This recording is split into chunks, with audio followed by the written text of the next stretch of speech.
Today's video is going to be about why I cut myself. I cut myself ironically to get rid of pain. Pain of emptiness, pain of emotional anguish, replaced by a slicing physical pain. And it calms me down, gives me a sort of high, a rush. That's not the only reason I do it. I do it to show myself love, show myself that if I was hurt, I could take care of myself, wash it. So here's how I do it.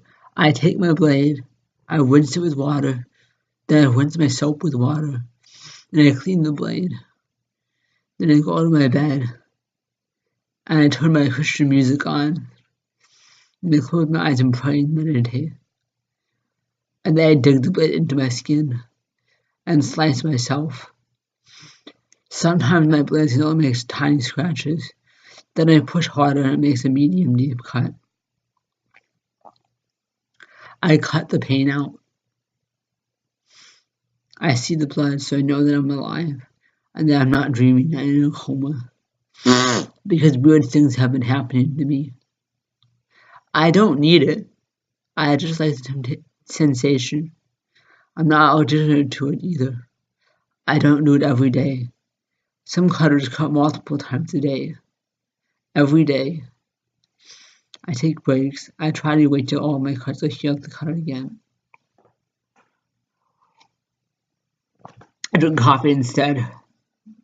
Now I'm telling what you can do instead of cutting yourself. You can drink coffee. You can play games ganja. You can drink water. Go outside and chase cars trying to be faster than them. You can read a book. You can read the Bible. I'm going to read some of it to you. His father Zechariah was filled with the Holy Spirit and prophesied, "Praise be to the Lord, the God of Israel, because he has come to his people and redeemed them. He has raised up a horn of salvation for us in the house of his servant David.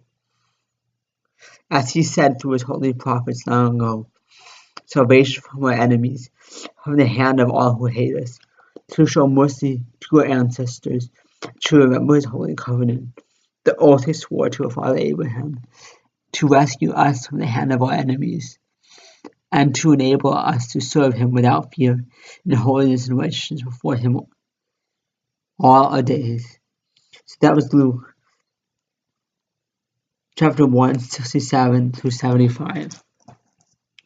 So, cutting alone is not enough. I have the Bible. This is my leather Bible. I finally have a leather Bible. A Bible that really speaks to me. I have a Bible. But what I do is after I cut, I look at it. I look at the blood pouring out. I gaze at it, mesmerized by it. Then I take my tissue and I stop the bleeding, and then I put a band-aid on it. See, look, I hate my nose. There's smells in it. It's ugly. But if it looks ugly, I cut myself inside. It doesn't matter what I look like. Well, this is going out to all the cutters out here. You can stop and stop forever, but you don't have to. Me and my twin Steven joked that we were part of the Archangel Cutting Club. It's just a little joke me and Steven have. Anyways, sometimes I think I'm ugly, so I cut myself. Sometimes I just feel so stressed out and worried, and my twin sister tells me to cut myself so she can feel it without doing it. So I do. There are many reasons I cut myself. I write positive words on my body, like cherish, I am strong, love. I cut triangles on my skin because I love math. I dig it in, and I pray that hurts. And then my family takes the pain from me. And then God heals it and makes it a little less deep than it used to be. And I think, oh my God, God is healing me. He's alive. I'm so happy. I knew that, but now I know that even more. It helps me because I'm autistic.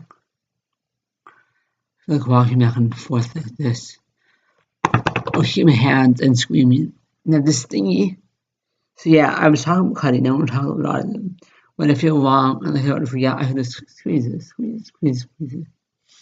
I don't know if I look like a kid or not, but I'm meant to be a cherub. I know I like ageless. This is my thingy. That's what something you could do instead of cutting. Find a ball, a bouncy ball. I'll show you my bouncy ball too.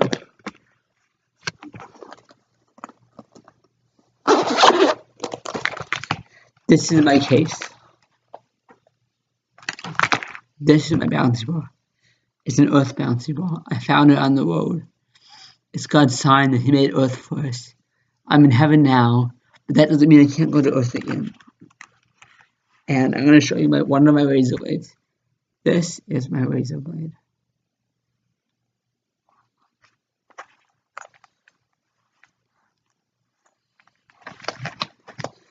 This has my novel in it. I'm going to take it out. I'm going to plug it into my computer. It's hard to open. See, look. It's hard to open that. And I do. See, look. Here it is. Now, I have my checks. So I could have money. So I could buy clothes and food. I have these. Alcohol. But I don't think you're supposed to use it. I think it's pointless. They have some bracelets in here too. Later, I'm gonna put band-aids in this box.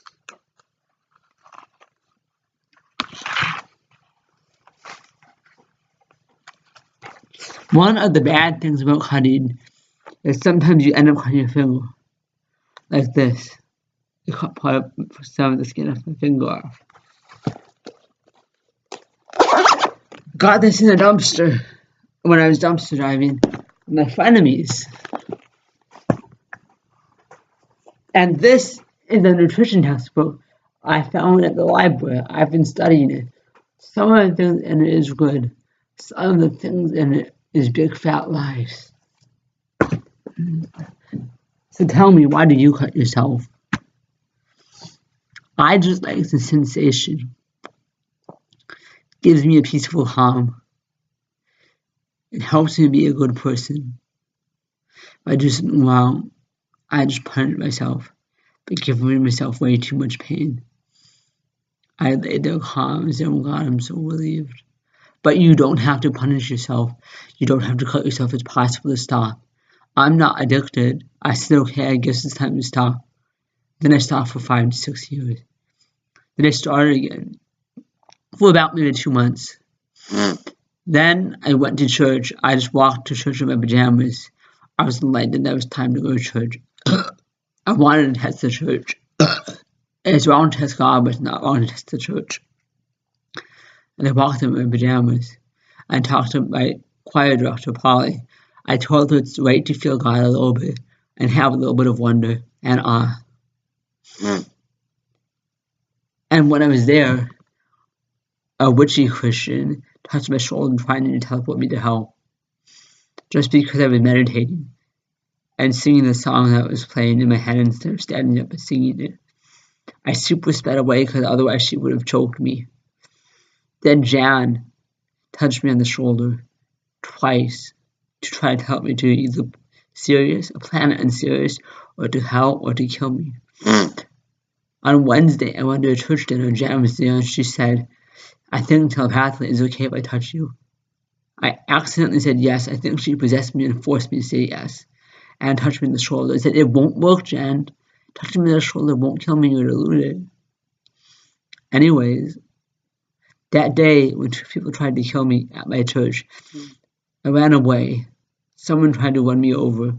Then I ran back into the church, teleported to a Hagerstown church, and then I went to a really good high school where I met archangels, fairies, and elves. Realized I was right. I wasn't deluded. I'm a cherub, archangel, fairy, elf.